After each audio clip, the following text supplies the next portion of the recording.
साथ मैं हूं जयप्रकाश शर्मा और आप देख रहे हैं यूपी मांगे उत्तर। और यूपी मांगे उत्तर में बात होगी मुंडन कांड पर सियासतोन। आज बात होगी कथा की, आज बात होगी कथावाचक की, आज बात होगी मुंडन की, आज बात होगी यादवों की और ब्राह्मणों की। यूपी मांगे उत्तर के अंदर आज बात एक ज्वलंत मुद्दे की जिसकी धुरी के आसपास आज यूपी की सियासत घूमी है, क्योंकि कल इटावा में एक गैर ब्राह्मण कथावाचक के साथ बदसलूकी की गई, उसे जमकर पीटा, उसका सिर मुड़वा दिया। आरोप है कि उसे यह सजा महज इसलिए दी गई क्योंकि वो गैर ब्राह्मण कथावाचक था। ऐसे में सवाल उठता है, क्या कथा कहने का हक केवल ब्राह्मणों के पास है? क्योंकि अगर कथावाचक ब्राह्मण नहीं था तो उसे पीटने की क्या जरूरत थी, उसके साथ बदसलूकी करने की क्या जरूरत थी? बहरहाल इस मामले ने यूपी की सियासत को भी हिलाकर रख दिया है। वो वजह आप समझ ही गए होंगे, यादव नाम जो जुड़ गया। अब यादव नाम जुड़ा तो अखिलेश यादव कूद पड़े। इटावा में मुंडन कांड पर सपा प्रमुख अखिलेश यादव ने यूपी सरकार पर करारा हमला बोल दिया। उन्होंने कहा, पहले जहां गंगाजल से धुलवाया जाता था, अब पीड़ित समाज के लोगों को मारपीट का शिकार बनाया जा रहा है। आखिर कब तक ऐसे ही लोगों को अपमानित किया जाता रहे? लेकिन जो भी हो, मामले ने तूल पकड़ लिया और सियासत शुरू हो गई है। पूरे मामले पर चर्चा के लिए हमारे साथ एक बड़ा पैनल होगा, उससे हम चर्चा करेंगे। लेकिन कैसे इटावा में कथावाचक की पिटाई पर कैसे नया मोड़ आया और कैसे सियासत हो रही है, पहले ये रिपोर्ट, फिर चर्चा करेंगे मेहमानों से। उन्होंने फिर हमें बहुत ज्यादा मारा, इसके बाद चोटी काट ली सर, सामान सब रख लिया। अगर जाति पूछ करके उन्हें मारा पीटा गया है तो भारतीय संविधान के तहत कानूनी कार्यवाही करके गिरफ्तारी होनी चाहिए। जो उन्होंने कृत्य किया है वो निंदनीय है, उसकी हम निंदा करते हैं। ऐसा नहीं करना चाहिए था किसी भी व्यक्ति के साथ।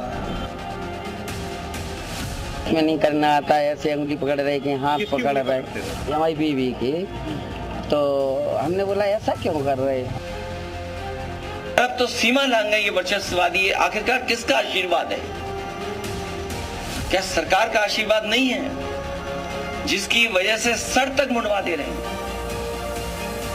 ब्राह्मणों के साथ साफ साफ देखा गया कि दुर्व्यवहार हुआ, पक्षपात हुआ प्रशासन के द्वारा भी, चाहे वो किसी के दबाव में हुआ हो या मानसिकता के तहत हुआ हो। ये इन्होंने पूजा करवाई तब भी इनका तरीका गलत था, और मुझे धीरे धीरे शक होने लगी ये ब्राह्मण किस तरीके के हैं, इनका तरीका ही गलत है।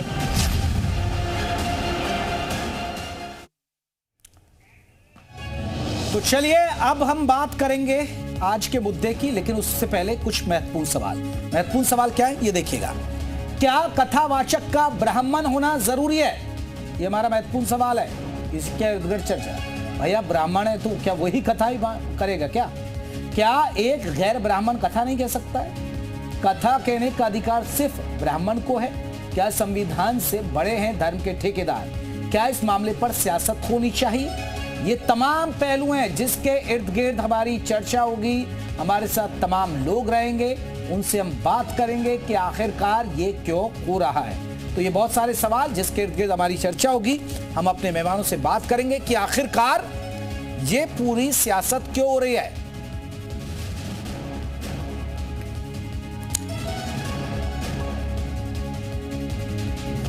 तो ये सवाल महत्वपूर्ण आपको बता दें,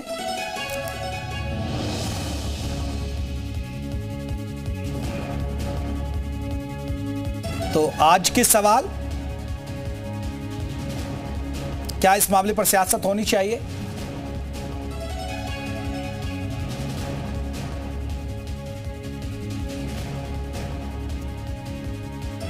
तो ये वीडियो वायरल हुई, इस पर अब अखिलेश यादव कूद पड़े हैं। सिर मुड़ाया, अखिलेश को पीड़ित नजर आया। लेकिन इस मामले में नया मोड़ यह आ गया है। नया मोड़, महिला ने कुछ गंभीर आरोप लगा दिए हैं।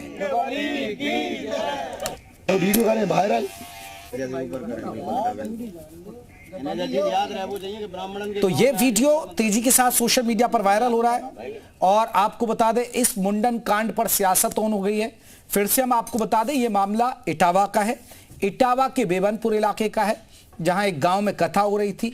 बताया जा रहा है कि यहां जो कथावाचक थे वो यादव समाज से थे।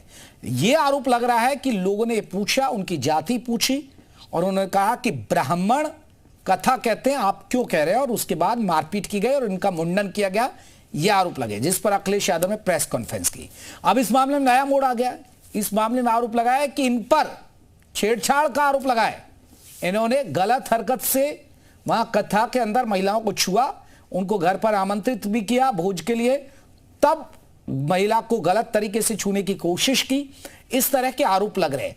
अब सच क्या है और मुंडन कांड पर सियासत क्यों ऑन है, हम इसी पर चर्चा करेंगे। हमारे साथ कई खास मेहमान रहेंगे और अपने मेहमानों से हम चर्चा करेंगे। लेकिन सवाल यह भी है, क्या अगर किसी को यादव पूछकर कि वो यादव है और वो कैसे कथा कर सकता है, अगर ऐसे पीटा गया तो ये गलत है। क्या कोई ब्राह्मणी थोड़े कथा कह सकता है? ज्ञानी तो कोई भी हो सकता है, ज्ञानी किसी भी समाज से हो सकता है जो आपको ज्ञान दे सकता है। तो हमारे साथ आपको बता दें कई खास मेहमान रहेंगे। चंद्र शर्मा है, वो संत है, हमारे साथ जुड़ेंगे। काशनिक नागेंद्र महाराज है, वो हमारे साथ जुड़ गए, कथावाचक है। रेणु तिवारी जी हमारे साथ रहेंगे जो पीड़िता हैं।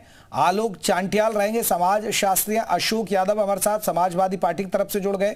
हमारे साथ मनोज उपाध्याय बीजेपी के नेता, वो हमारे साथ जुड़ गए। दिनेश शर्मा हमारे साथ, हमारे सहयोगी आपको बता दें वाराणसी से रहेंगे। बहुत सारे मेहमान हमारे साथ जुड़ गए। लेकिन सबसे पहले मैं अशोक यादव जी, क्या ये सियासत हो रही है ठीक है? और इसमें तो अब एक नया मोड़ आ गया, जिस आदमी की आप पैरवी कर रहे हैं उसके आधार कार्ड को लेकर चीजें हो रही हैं, उसमें ये भी एक चीजें सामने आ रही हैं कि महिला से छेड़खानी की गई। देखिए जयप्रकाश भाई, ये एक तरह से उस घटना पर पर्दा डालने का प्रयास है। ये तो सर्वविदित बात है, किसी से छुपी हुई नहीं है।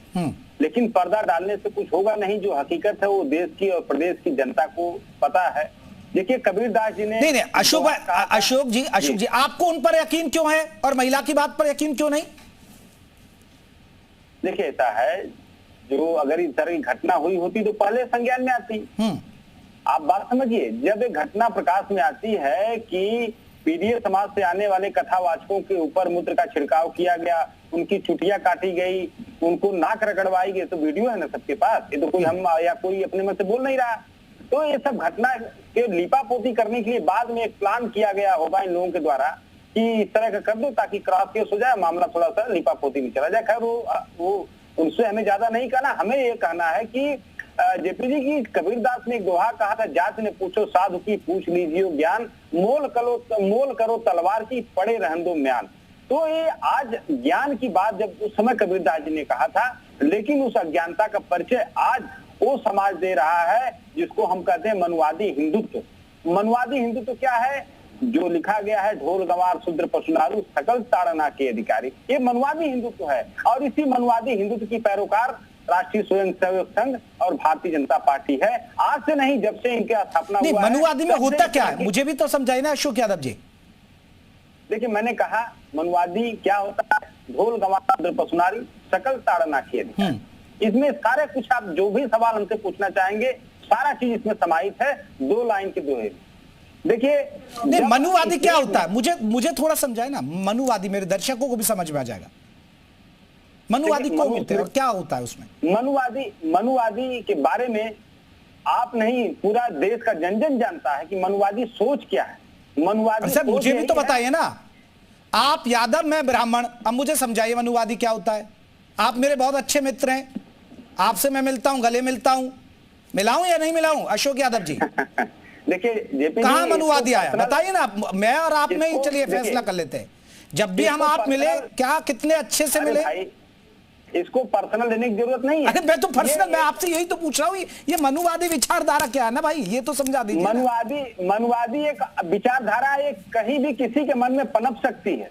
मनुवादी एक सोच है, एक विचारधारा। सोच में मैं लौट रहा हूँ। रेणु तिवारी पीड़िता है वो। रेणु जी आपको अभी तक ये बात सामने आ रही थी कि भाई उनको जात पूछकर पीटा गया और उसमें अखिलेश यादव भी कूद गए क्योंकि यादव था, तो यादव वोट बैंक तो भाई उनका खेडर वोटर है, वो तो कूदना लाजमी है। हुआ क्या आप ये बताइए, मामला हुआ क्या? और अशोक यादव जी भी जुड़े हुए हैं, उनको बताइए समाजवादी पार्टी की तरफ से।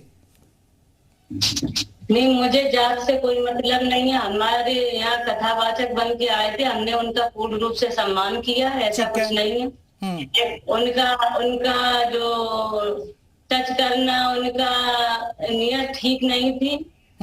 ये सब उन्होंने गलतियां कुछ की हैं, ये बर्दाश्त नहीं हुआ, ये सब हुआ है। तो ये क्या फिर क्या आपने किसी से शिकायत की और फिर इसलिए पीटा गया क्या इन लोगों को? नहीं, ऐसा कुछ नहीं है। इनको बाद में जब इन्होंने हाथ पकड़ा, टच ज्यादा ही किया, तब कुछ खाना खाने के टाइम, वैसे कथा के टाइम भी टच करना इनका मुझे अच्छा नहीं लग रहा था, लेकिन हमारी कथा फंस गई तो हम चुप थे उस समय। कहीं मेरी कथा पे आंच ना आ जाए। तो ये मुंडन आपके कहने पे हुआ है क्या? नहीं, ये मुझे जानकारी नहीं है, ये कौन है और किसने किया है, मैं नहीं जानती, ऐसा कुछ नहीं। चलिए और भी मेहमान है हमारे साथ। मनोज जी, आप क्या कहेंगे? मनोज जी। जी देखिए जेपी जी, 2-3 चीजें का है यहाँ पे। बात जात का नहीं है, बात यह है कि किस तरह से भीड़ में एक कथावाचक पहली बात अपनी जात को छिपा के काम कर रहा है। इस नाते इसके पहले भी माननीय मुख्यमंत्री जी की तरफ से लगातार आया था, आप लोगों भी कवरेज किया था कि हर दुकानदार प्रोप्राइटर का नाम अपनी जात बताए, गुमराह ना करे। तो ये हमारे सपा के मित्र से मैं पूछना भी चाहूंगा कि इनकी जात क्या है? इनकी जात क्या यादव थी या जाटव था या कौन जो है ये अग्नोत्री थे या कटेरिया थे? कई तरह से अपने चरित्र को अलग अलग जगहों पे अलग अलग पेश करते थे। ये बात इस पे ही आती है, हमें ये गलत हुआ, इसके हम लोग समर्थन नहीं करते हैं। इस नाते देखिए माननीय मुख्यमंत्री जी या उनके तरफ से भी हमारे प्रशासन ने तुरंत उनको गिरफ्तार भी करने का काम किया। तो कहीं ना कहीं हम किसी भी अपराध या किसी भी जो है इसके हम लोग बिल्कुल खिलाफ हैं। लेकिन रह गई बात अब खाली यादव को लेकर टारगेट करना अखिलेश यादव का, ये दिखाता है दोहरा चरित्र। किस तरह से अखिलेश यादव पूरी तरह से अग्निहोत्री के लिए नहीं उन्होंने प्रश्न उठाया, उन्होंने जो है जाटों के लिए नहीं प्रश्न उठाया, यादव को पकड़ के यादव के लिए वोट की राजनीति, क्योंकि इनके पास मुद्दा अब नहीं है जेपी जी, ये कैसे 2027 में फेस करेंगे। इस नाते ये ऐसे मनगढ़ंत कहानियों को, आज तक तो मैंने कहा तो मुजफ्फरनगर दंगा होता है तब इनकी ट्विटर नहीं होता, तब सम्मान करते थे चार्टर प्लेन से अपने आवास लाने के लिए दंगाइयों को। आखिर अखिलेश यादव की कौन सी ऐसी मजबूरी है कि वो लगातार इन दंगाइयों, ऐसे उपद्रवी, ऐसे चरित्रहीन व्यक्तियों को आखिर वो सम्मान करने की, इतना सम्मान के लिए इनके ये शब्दों का बीड़ा है कि किस प्रकार से पुलिस वालों पे आरोप लगाना, पत्रकारों पे आरोप लगाना, और गलत तरीके से भारतीय जनता पार्टी सदैव इसके साथ खड़ी थी कि इसका हम विरोध लगातार करते आए थे और लगातार इसमें हमने अगर कार्रवाई ना किया होता तब अखिलेश यादव रिएक्शन में चाहूंगा आपके चैनल के माध्यम से मनोज उपाध्याय की बात कर जल्दी से, फिर बाकी लोगों के पास जाना मुझे की बात है। उनकी जांच बता दें, हमको जांच बता दें, हम भी जान लेंगे। जयप्रकाश जी, अगर किसी भी जाति का हो तो इंसान की जाति है, अगर इंसानियत है आपके अंदर, मानवता आपके अंदर है। अरे तो 4 जातियों का वर्णन अलग अलग है अशोक जी, वाचक कोई भी हो सकता है अशोक जी, 4 जातियां अलग अलग बताया उस व्यक्ति ने, तो उस जात को हम जात नहीं मानते। मतलब उसके मन में कहीं ना कहीं चोर था। आप उसको जेपी जी 4 जातियां उसने बताने का मतलब, अगर अशोक यादव जी आए हैं तो अशोक यादव जी क्या आप अशोक उपाध्याय, अशोक शर्मा बता के आएंगे? इसमें है ये अपनी एक जात बताएंगे कि नहीं बताएंगे? मतलब कहीं ना कहीं अशोक यादव अपनी जात छिपा रहे हैं, तो कहीं ना कहीं गलत काम कर रहे हैं। इससे यह सिद्ध होता है। इसलिए पूछा जा रहा है कि जातियां छिपाना, अपना जो है पहचान छिपाना, जो व्यक्ति अपना पहचान छिपा सकता है वो या तो आतंकवादी हो सकता है, देशद्रोही हो सकता है, महिलाओं के साथ गलत काम कर सकता है, चरित्रहीन हो सकता है, कई तरह की बातों को इसको लाया जा सकता है। ये समाजवादी पार्टी आज क्लियर करे कि उसकी जात क्या थी, असली जात उसकी क्या है, जिससे कि उसके खिलाफ भी हम लोग ध्यान दें। ये बताए ना, अलग अलग कथाओं में अलग अलग जातियां कैसे आ सकती है? अशोक जी आप बताइए ना, अगर आपको शर्म आ रही है इस बात से बताने में। जो ऐठन है आपके लोगों के मन में, जो नहीं, इस मीडिया समाज का अग्निहोत्री भी है, हम तो कह रहे हैं कि अग्निहोत्री था। आपने यादव की क्यों पकड़ा, क्यों नहीं आपने जाटव पकड़ा, क्यों नहीं आपने जो है कठेरिया पकड़ा? चले मैं लौटूंगा एक बार, एक मिनट, क्योंकि लोगों के बीच क्या रहा है। दिनेश मिश्रा हमारे संवाददाता, हमारे सहयोगी जुड़े हुए वाराणसी से। दिनेश इस पूरे वाकया पर जरा लोगों से जानिए कि लोगों का क्या मत है इस पर, फिर बाकी मेहमानों का रुख करूंगा मैं। बिल्कुल जयप्रकाश, इटावा में हुए गैर ब्राह्मण कथावाचक के साथ जो बदसलूकी हुई उस पर हालांकि सियासत तो जारी हो गई, लेकिन ग्राउंड जीरो के लोगों को क्या कहना, ये पूरा मामला सोशल इन्फ्लुएंसर, सोशल मीडिया पर लगातार तेजी से बढ़ता जा रहा है। इस समय हम वाराणसी मौजूद हैं, यहाँ के ग्राउंड जीरो से जानेंगे कि इस पूरे मामले पर लोगों को क्या कहना है। इटावा में हुआ गैर ब्राह्मण कथा कहने गए, उनके साथ बदसलूकी की गई।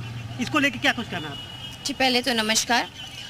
मेरा इतना ही कहना है कि ये जो चीज़ें हुई हैं इटावा में, ये बहुत ही निंदनीय है, क्योंकि हमारे समाज में और हमारी सरकार जो है वो एकजुट होने की बात कर रही है, और दूसरी तरफ ये है कि हमारे ही सम्मानित जो कथावाचक हैं उनके साथ ऐसा व्यवहार किया जा रहा है, तो ये बहुत निंदनीय है।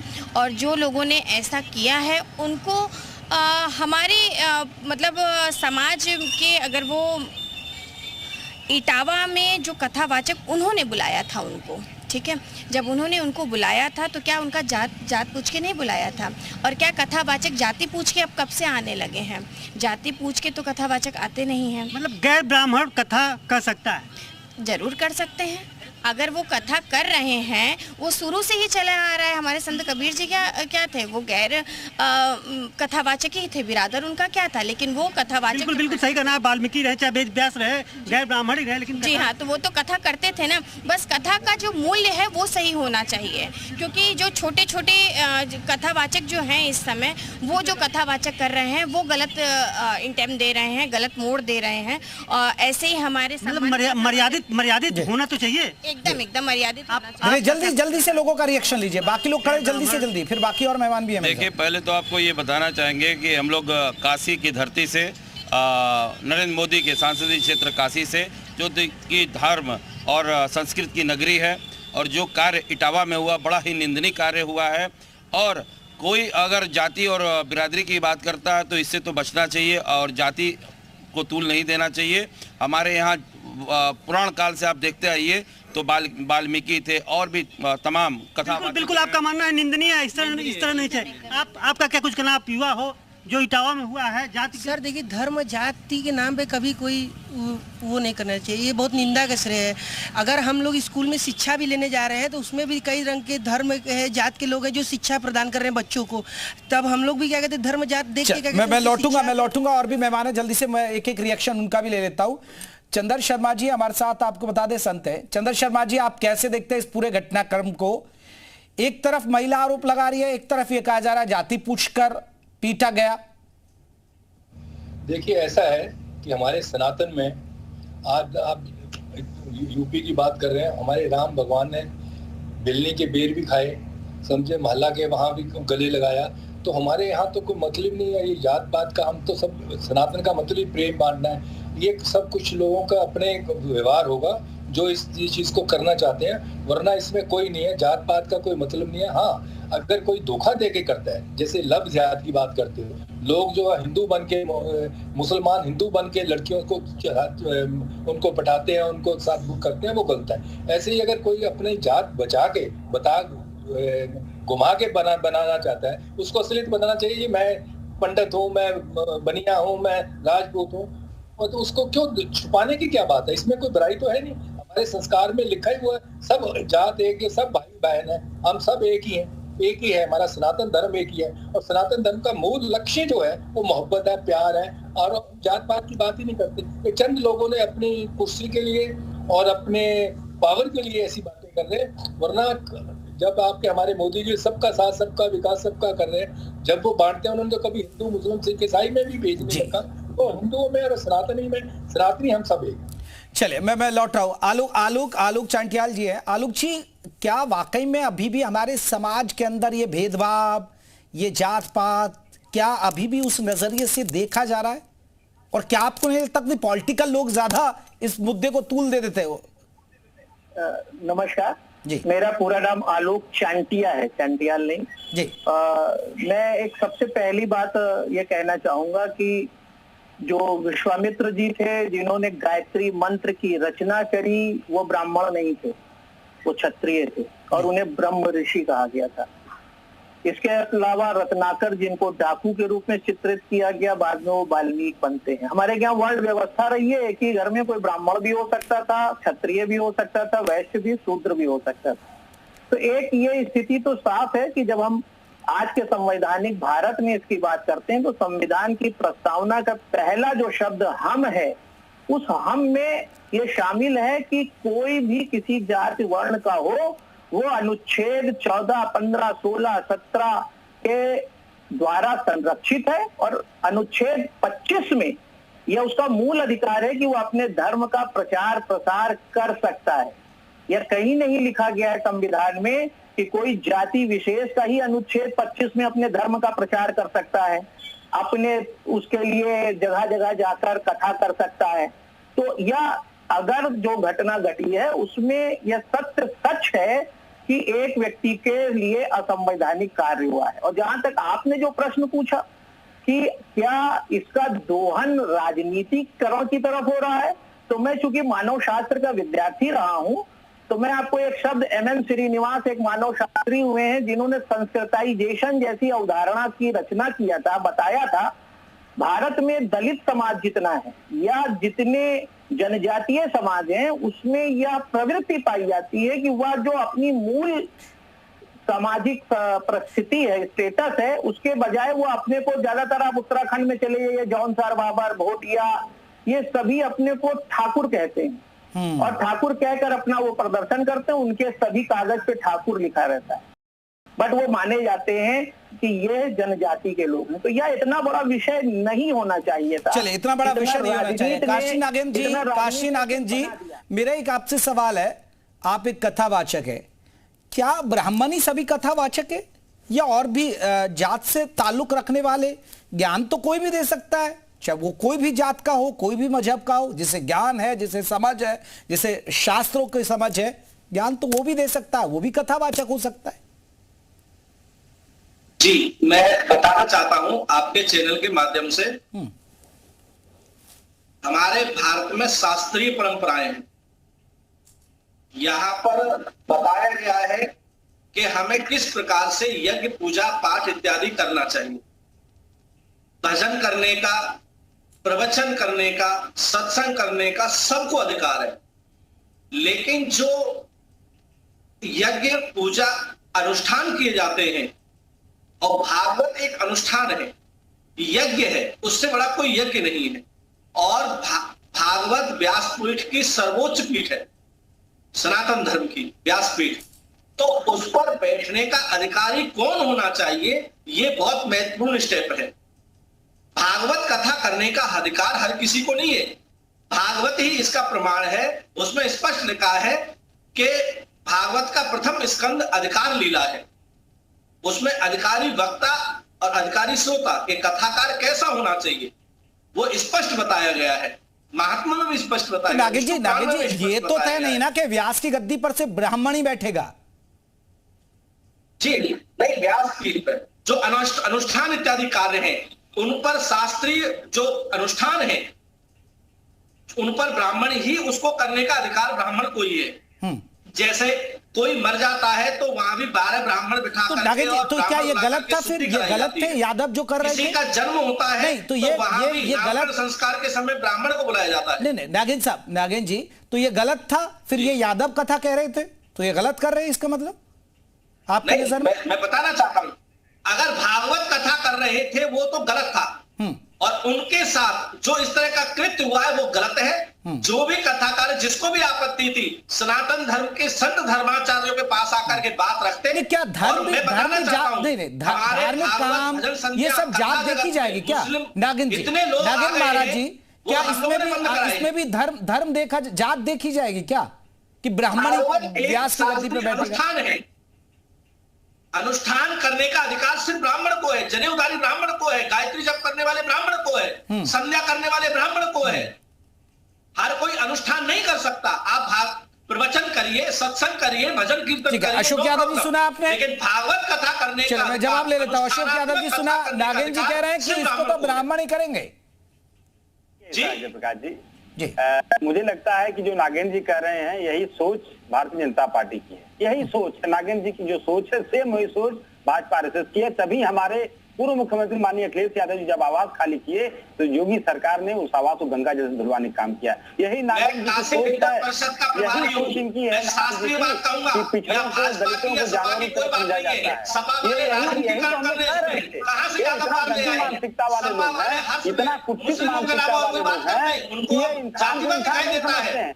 ये इंसान बाकी सब जानवर है। मैं किसी पार्टी की बात नहीं कर रहा हूं, ये शास्त्रीय परंपरा की बात कैसे महाराज, मैं नहीं जानता इसके बारे में, लेकिन इतना जरूर मैं जगन्नाथ भाई कहना चाहूंगा यही समाज को सबसे ज्यादा नीचे गिराने का काम कर रही है। मैं इस पर नागिन जी ठीक है नागिन जी आप शास्त्रीय बात कर रहे हैं। आलोक जी नहीं नागिन जी आप शास्त्रीय बात कर रहे हैं, मैं एक धार्मिक बात आपसे पूछना चाहता हूँ। अरे रुकिए अशोक यादव जी, जयप्रकाश जी मुझसे पूछ रहे थे मनवादी क्या के बारे में, यही मनवादी जो अभी नागिन जी बताया यही मनवादी। अरे चलिए अशोक जी रुके ना, मैं एक नागिन जी, अरे मनोज जी आ रहा हूं मैं। नागिन जी मैं आपसे पूछना चाहता हूं, आप शास्त्र की बात कर रहे हैं, हम ब्राह्मण हैं, आप ब्राह्मण है ना नागिन जी? वैसे कहते हैं कि जातु की साधु की जात मत पूछो, आप ब्राह्मण ही है ना सर?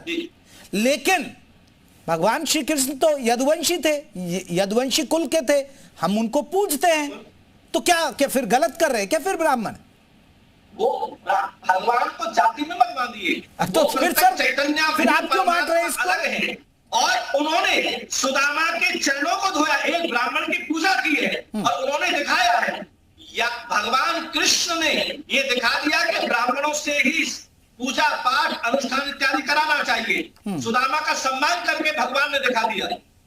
ठीक है, सुदामा ब्राह्मण थे। मनोज उपाध्याय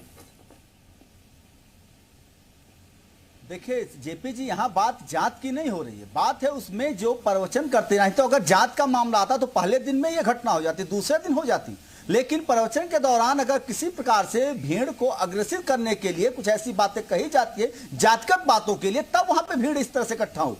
ये लेकिन उसके बाद भी एक तरफ इसके पूर्ववर्ती सरकार रही थी, अखिलेश यादव जी की सरकार रही, यहां भी इनको जात का एंगल दिखाई देता है। यही लोग कहते थे जब विकास दुबे को जो है इनकाउंटर हुआ था कि देखिए ब्राह्मणों के साथ योगी सरकार गलत काम कर दिया, आज यादवों के साथ जब इनकाउंटर होता था अपराधी यादव है तो गलत हो गया। ये जातगत रोटियां सेकना अखिलेश यादव के लिए दोहरा चित्र जो है, ये आप जनता ये एक आखिरी कमेंट अशोक यादव जी, ये पीडीए क्यों भाई? जो गलत है, गलत किया इन्होंने, गलत किया, उसमें पीढ़ी क्यों ढूंढ रहे हैं आप?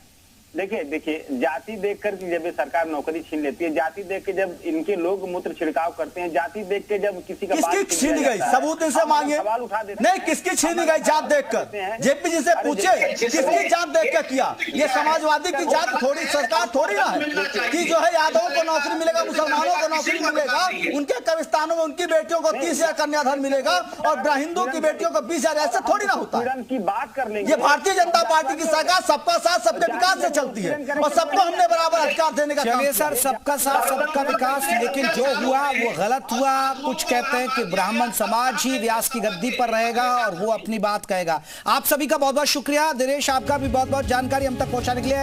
एक यूपी मांगे उत्तर में बस इतना ही। एक छोटे से ब्रेक के लिए ब्रेक के बाद भी खबरों का सिलसिला जारी रहेगा।